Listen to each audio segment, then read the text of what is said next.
today. I really appreciate it. And today we're going to continue our talk on how to be better prepared and aware for a disaster. And so I know today I had asked you to bring one item that you think that is very important in the event of a disaster. A radio. And this is awesome. And you want to make sure with the radios that you have backup for batteries and make sure it works also. And this is what we're going to put in our kit as well. So that's good. And today I had made you, I know you're excited, we've been talking about this, a disaster folder that I had made you. Be ready, be aware, know your plan. Everything for your disaster plan is in this book. And so with emergency numbers on the back for the community resources, which we will discuss, to start your first plan for your emergency contact numbers, family, friends, neighbors, church members, in these sleeves. Fill them out. If you need help, I can help you fill it out or get a family member. Keep these in here, and I have little tabs for you as well. Evacuation routes is a big one, in which we will talk about that, because Jasper is a pass-through city. It's not a shelter city. So we want to make sure that you know the evacuation routes. Also, a sample of a medication plan is in here. And when we talk about your prescription sample list, put it in your pocket. Keep it right here. Everything for your personal identification can go in here as well. And everything we talk about is in your kit to remind you as well on this. Also talks about FEMA checklist, and the emergency 211 application is in here as well. So I'm excited. Also, these were little resources that I found in our community as well, because you know September is the emergency awareness for hurricanes. So hurricane season starts in June and goes all the way through November, and sometimes we really don't think about that as much as we should. So, and it's our job working in the community to instruct you on how to be better prepared and aware, you know, if a disaster strikes. So this is also a good source, and this is as well for you to keep in your kit. Now we're going to talk about a disaster. What is a disaster? A disaster that seriously disrupts the functioning of a community. And when we think of community, it's not just any community. It's also around your surrounding, your house as well. So this is why we need to be better prepared. And today is your first step in being prepared. So transportation, communication, planning are the key components in being aware for a disaster.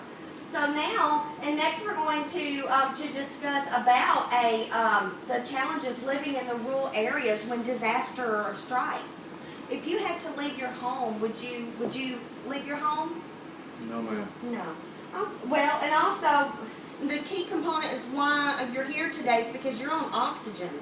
And being on oxygen, you need electricity to run, to be able to breathe. Comfortably and not run out of oxygen. So we also need to have backup supply as well for your oxygen with your cylinders.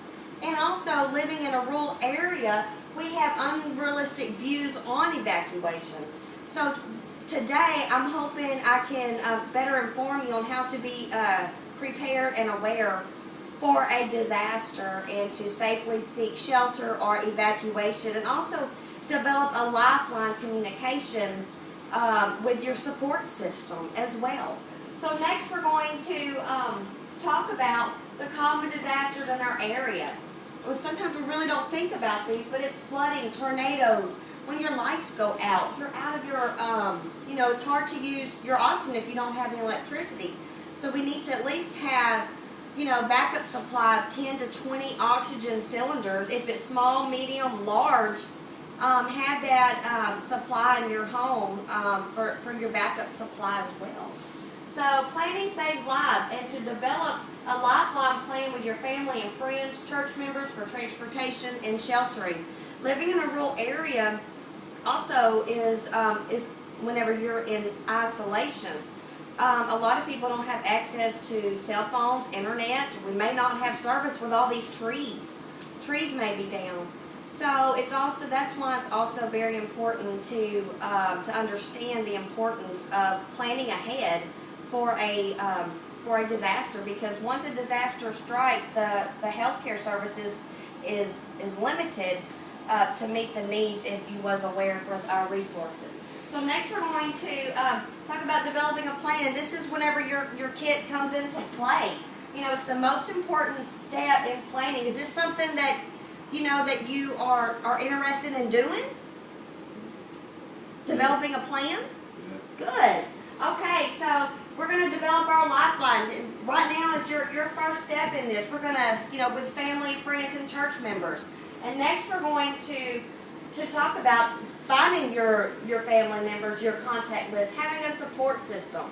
So we're going to have 5 people to list their name, their number, and develop a plan, and let them know the plan as well. Get everybody involved. Know what you're going to do and have an alternate plan as well. You want to make a list of contact numbers for your doctor's office, ambulance, especially your home health company, your doctor, your pharmacy, so you can get your prescriptions, and your oxygen company. In case you do run out of oxygen, they can transfer you some there once help arrives. You also, on your list and your contact numbers and your plan that you have, make copies. Make at least 2 copies. Keep in your disaster folder, and also for your family and friends as well. And let everybody know the plan. And also, it's always good to make fire drills at least every 6 months about this plan as well. And next we're going to talk about emergency management numbers as well for your community resources. FEMA, American Red Cross, Emergency Transportation Services of 211, easy to remember, Texas Department of Aging. 211 is, you have to apply. You can apply online. You can call 211. You have to do it yearly as well. They can come to your door to come pick you up in the event of a disaster, or they will call you on your phone or your emergency contact number, and y'all can meet at a area that they reside in that city, in your city. So, but when you register with 211, you want to make sure that you do it before the disaster. You don't want it. They will not do immediate access. That's when you would call your fire department, EMS, and see if they can arrange transportation for you. And next, we're going to plan to evacuate early. That's the most important thing, is to evacuate early. Know a plan. We have a plan, but we have to act on it. So evacuate at least 48 hours before the expected disaster. Bring your oxygen, your canister with you. And also your extra cylinders, because it can be bumper to bumper for at least 12 to 15 hours, and some people will even run out of gas and their oxygen. So it's best to know the routes. There's your evacuation route as well.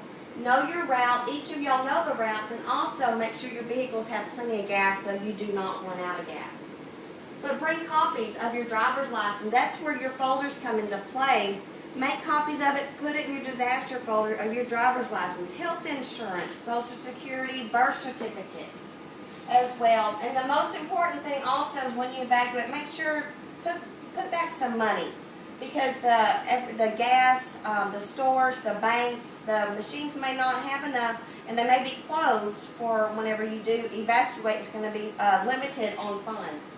So it's always good to put back some extra cash. And next we are going to discuss on medication planning. It's always good. Do you always keep a 7-day supply of your medicines at home? Yes, ma'am. Okay, well, you are ahead of the game. So whenever you have your prescriptions, make sure you at least have a 7-day supply. Right here is where you can tell where your refills are at. So make sure that you have plenty of refills for your medicines. Also, inhalers is a good thing. Make sure you bring your inhalers. Bring 2 of your inhalers if you can. So you want to pack this in a plastic container with a lid so you do not lose your prescriptions so they do not get lost as well. We can also pack this in the planner. So now, also with your oxygen, you want to at least have the 10 to 20 of them on hand.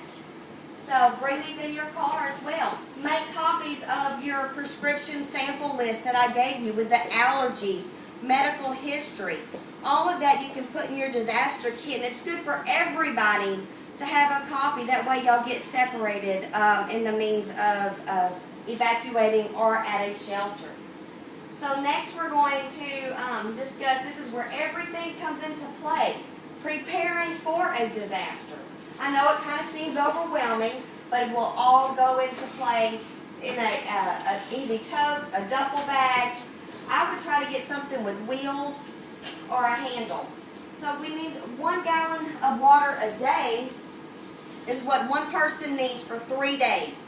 So for 2 people, it's 6 gallons of water a day. Food, 14 grams of protein. Pack these. You want to, I wouldn't do any fresh fruits. Those would spoil. Peanut butter, crackers, tuna. All of those are good. Dried fruits. Pack them in your duffel bag, in a suitcase.